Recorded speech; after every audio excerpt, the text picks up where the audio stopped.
Now you're going to need three main things. You're going to need a no weather radio, of course. You're going to need some device with a headphone jack that is 4G or lower. That would be like an iPod Touch, or in this case, I'm using a pretty old iPad.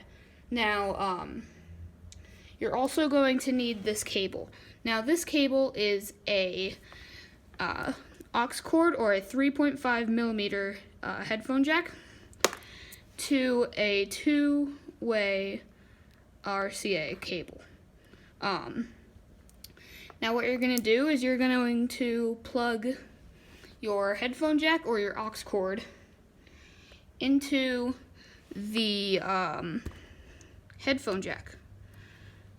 So we're going to do that just like there, and that's all we need to do from there. And then we're going to go to your no weather radio, and you're going to want to put the red cable, this is the red one, into the red external antenna port.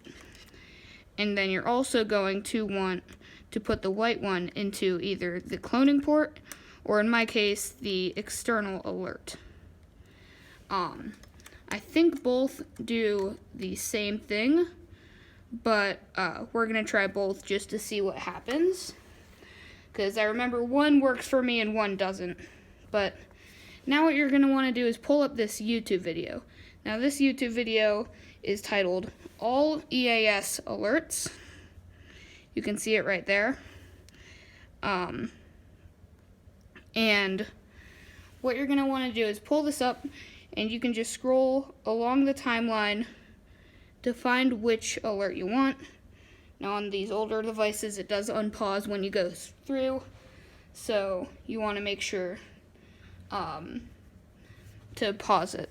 Now, what you want to do is go to your weather radio. In this case, it's the Midland WR120ez. You're going to want to go to menu and scroll down to set channel, press select, Was 60 degrees. and The winds were north of 9. we're going to want to go to channel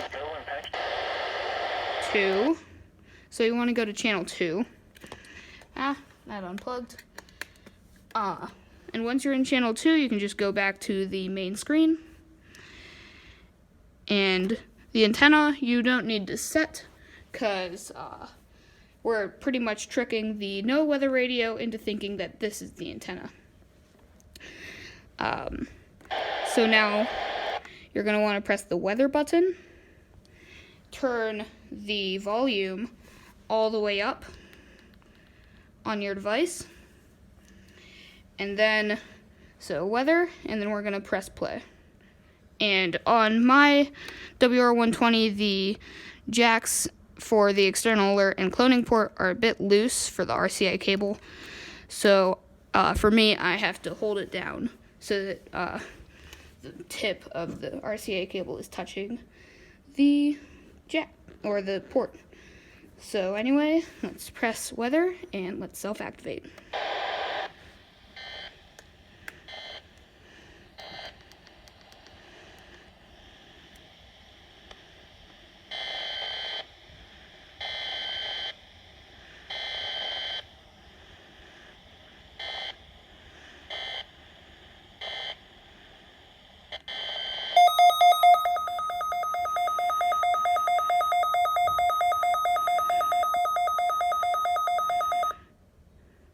Now you saw it there, activate for an unrecognized.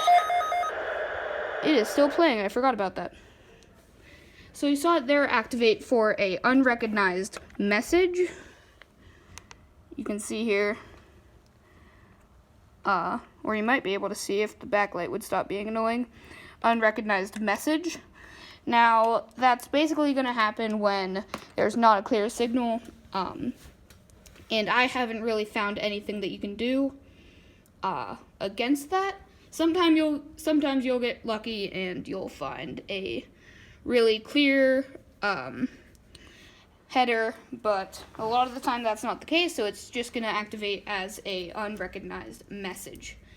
Now, if this doesn't work, for me, I use the external alert port, but I think the cloning port will work for some other people. So if it doesn't work on the first try moving the white cable into the cloning port. Now, if that also doesn't work, go to Menu, scroll down, Menu, scroll, Menu. Alright, I'm gonna turn, okay, here we go. And you want to go set time, set alarm, set location, select any, not single, not multiple, select any, and do that. You also want to go to set events. You want to select that, and you want to just select all on. Since on default, unrecognized message is not something that it'll alert for. Now, that's pretty much it. Now we can go to Menu, and if any of those don't work, I recommend looking up some other solutions for it. Again, make sure your volume is all the way up on your device.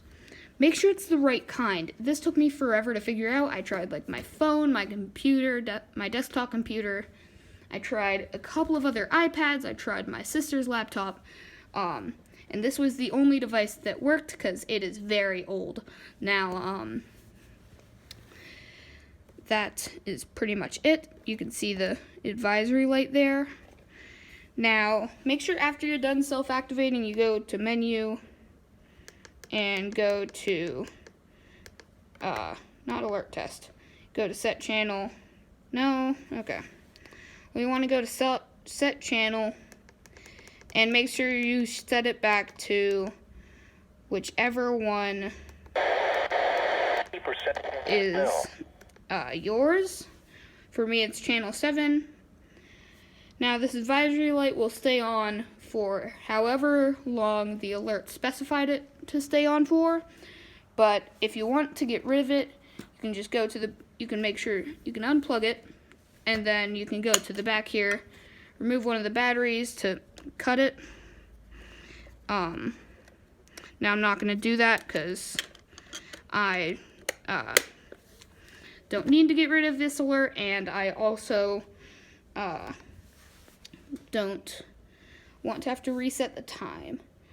But I think that's going to be it for me, everybody. Stay tuned to my channel for more weather radio, more fire alarm content, and I will see you guys in the next one.